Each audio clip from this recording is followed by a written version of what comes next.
Now, Mrs. Peterson has become fascinated with the different ways in which mothers have carried their babies close to them all over the world. Why are you so interested in baby toting? Well, I had, at one point, 3 children under 2.5 or 3, and I wanted to be able to keep my baby with me and in a happy way and without inconvenience, so that I could carry on my other housework. Also, I think there's been a widespread opinion among psychiatrists and psychologists that there is a correlation between a child who has been kept close to his mother during the first 2 years of life and an emotionally stable and self-reliant adult.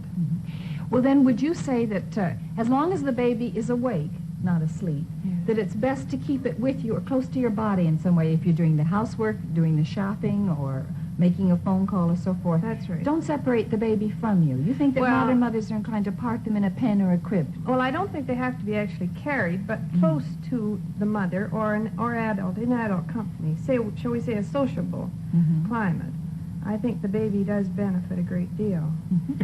Well, I wouldn't think that there'd be much equipment that one could get in North America that would enable you to carry the baby around with you in easy way. Well, you can buy certain pieces of equipment now, pack-sack type of equipment for But carrying. you weren't too satisfied. No. And that resulted in Mrs. Peterson's extensive research, and we're going to see now different ways in which she found that the babies have been carried all over the world, and then show the way in which she adapted them for her use. Now, what country is this one? This is a Greek carrier, a Dodecanese carrier from the island of Rhodes, and it's a piece of cloth suspended between 2 sticks and then over the shoulder by a web strap.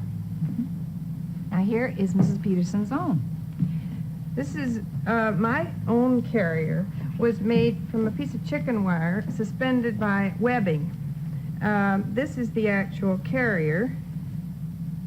And I found, by carrying the baby,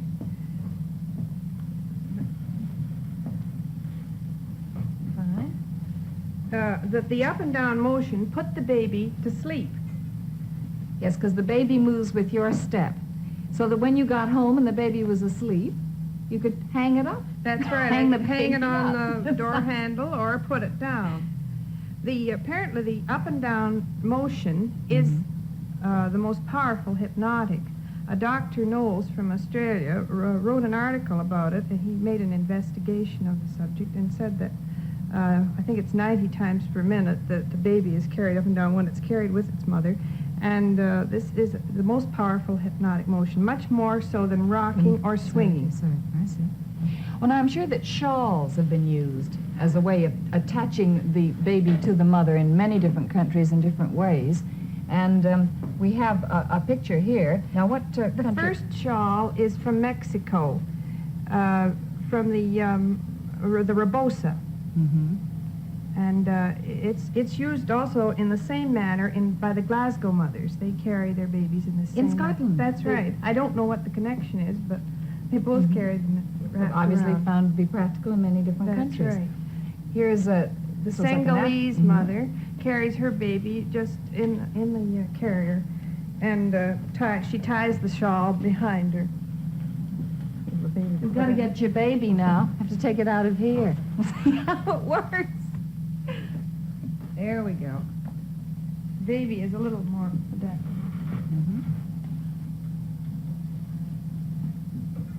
Now, have you carried your baby in this way, Mrs. I Peterson? have. Yes, I have The carried. shawl? But I found other ways that I preferred, really. Now, we have an oriental carrier here, which I think is beautiful. And these come from all different countries in the Orient. Here, this particular one is Thailand, isn't it? Yes, this is a Thai Siamese carrier. But you find them in other countries in Central Europe, too. It's a carrier. It's been used in the north by the Mongolians and to the south, and but mostly now in Japan and Hong Kong, China. And they vary in types. This is a very elaborate one, as you can see. We'll see how the baby goes into it now.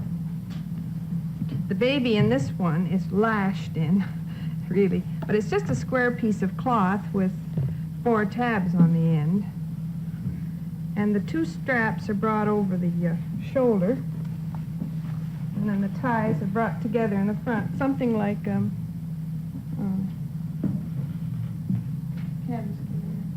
Now, from my point of view, that seems to be the best. It seems to give the mother complete freedom of movement. well, I think perhaps it does, but I like my own adaptation the best. You like it better, yeah. Because it's a little easier. Well, I mean, the and- principle is the better. I think your Yeah. adaptation is the best. The principle, I think, is the best. Here's Mrs. Peterson's adaptation of the Oriental carrier. This is made out of, what is this fabric? It's sort of a homespun Mhm. material, but then You you put put this on in this way, and the baby is easily transportable. You can carry a baby up to the age of 4 in this carrier. Now, have you walked through the streets carrying your baby in this way?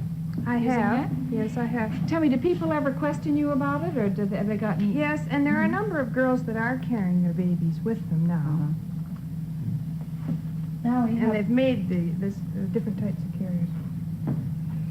This is an entirely different kind. This looks like a hammock when you hold it up, but it isn't really. Would you show us how this Well, works? I really like this carrier. This is the one that the Australian doctor saw. It's from New Guinea. And the women of New Guinea carry it tumpline style.